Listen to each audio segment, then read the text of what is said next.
Bonjour et bienvenue. Notre mise à jour se concentre aujourd'hui sur l'Afrique de l'Ouest, une région qui connaît des transformations profondes. Nous allons nous pencher sur l'expansion djihadiste au Sahel et bien sûr sur la réponse internationale qui se dessine. Avant de commencer, précisons que ce point de situation est une présentation de ProWave AI. Ce sont eux qui développent Stylo Intellops, notre programme de renseignement en sources ouvertes, ainsi que Stylo News, la version disponible pour le grand public. Alors, entrons dans le vif du sujet. Le focus de notre analyse aujourd'hui, c'est bien la situation sécuritaire en Afrique de l'Ouest. Et elle est particulièrement volatile. En fait, les données les plus récentes sont formelles. La région est bel et bien devenue le nouvel épicentre mondial du terrorisme. Et pour bien comprendre l'ampleur du problème, il y a un chiffre qui est assez saisissant. Plus de 50%. C'est la part des décès mondiaux liés au terrorisme qui ont eu lieu dans la seule région du Sahel en 2024 et 2025. C'est un chiffre du Global Terrorism Index et il illustre sans détour la gravité de ce qui se passe sur le terrain. Commençons donc par un état des lieux. Nous allons d'abord examiner cette crise qui s'aggrave au Sahel pour bien comprendre quelles sont les principales menaces sécuritaires dans la région. Alors, en regardant cette carte, ce qui saute aux yeux, c'est que la violence djihadiste ne s'arrête pas aux frontières. Loin de là. Elle se propage à travers le Mali, le Niger, le Nigeria, et elle crée en fait un véritable corridor d'instabilité qui pèse sur toute la région. Chaque point que l'on voit ici représente une attaque. Et qui sont les acteurs derrière cette violence? Eh bien, il s'agit d'un écosystème assez complexe de groupes militants. On y trouve d'abord le Djinim, qui est affilié à Al-Qaïda, ensuite plusieurs factions de l'État islamique, comme l'ISWAP ou encore l'ISSP. Au Nigeria, Boko Haram reste bien sûr une menace très présente, et ce qu'on observe de plus en plus, c'est une collaboration entre ces groupes et des réseaux de bandits locaux.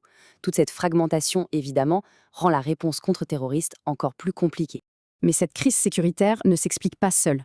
Elle est en fait aggravée par des changements géopolitiques très profonds. C'est ce que nous allons voir maintenant. Toute la structure politique traditionnelle de la région est en train de se redessiner. On assiste en fait à une véritable division, une fracture au sein de l'Afrique de l'Ouest. D'un côté, on a l'organisation historique, la CEDEAO, mais elle est affaiblie par le départ de certains de ses membres clés. Et de l'autre côté, on voit l'émergence d'une nouvelle alliance, l'AES, l'Alliance des États du Sahel. Elle a été formée en 2023 par le Mali, le Burkina Faso et le Niger, et leur ligne est très claire, priorité à la souveraineté nationale et à l'indépendance vis-à-vis de l'Occident. Et cette volonté d'autonomie, elle s'exprime très clairement. Cette citation, par exemple, illustre parfaitement la posture de l'AES. En réponse à une résolution du Parlement européen, leur communiqué parle de vive indignation et de grave ingérence. Le message est donc sans ambiguïté, un rejet de toute influence extérieure. Face à cette nouvelle dynamique régionale, un acteur international majeur a dû revoir sa stratégie. On parle bien sûr des États-Unis. Leur réengagement dans la région est au cœur de l'actualité et c'est ce que nous allons détailler. Regardons un peu la chronologie récente. Tout s'est accéléré. On se souvient du coup d'État militaire au Niger en 2023, suivi de l'expulsion des troupes américaines. On aurait pu croire à un retrait, mais pas du tout. Au contraire. Dès mars 2026, on observe un redéploiement au Nigeria, avec des troupes des drones. Et en parallèle, un nouvel accord de renseignement est en passe d'être finalisé avec le Mali. Alors, en quoi consiste ce nouveau déploiement américain? Il se situe dans l'état de Bauchi, dans le nord du Nigeria. Environ 200 militaires y sont positionnés, avec un atout stratégique, des drones MQ-9 Reaper. Il faut être clair, leur mission n'est pas une mission de combat, il s'agit de renseignement, de surveillance et de formation.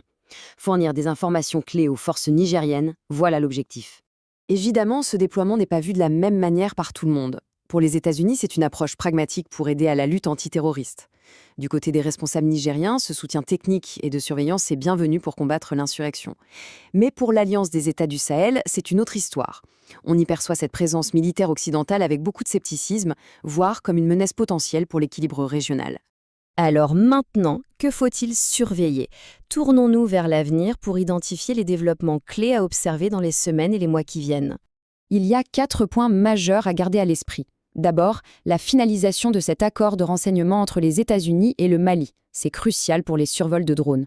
Ensuite, il faudra observer les avancées de l'AES concernant sa souveraineté monétaire et ses nouvelles routes commerciales. Troisième point, les tentatives de réforme de la CEDEAO pour maintenir sa cohésion. Et enfin, bien sûr, l'évolution du partage de renseignements entre les États-Unis et le Nigeria qui pourrait encore s'intensifier. Et tout cela nous amène à une question fondamentale. Dans ce contexte où les anciennes alliances se brisent et où de nouvelles émergent, est-ce qu'un Occident qui se réengage peut réellement empêcher le Sahel de devenir un sanctuaire permanent pour le terrorisme mondial? C'est tout l'enjeu de la situation actuelle.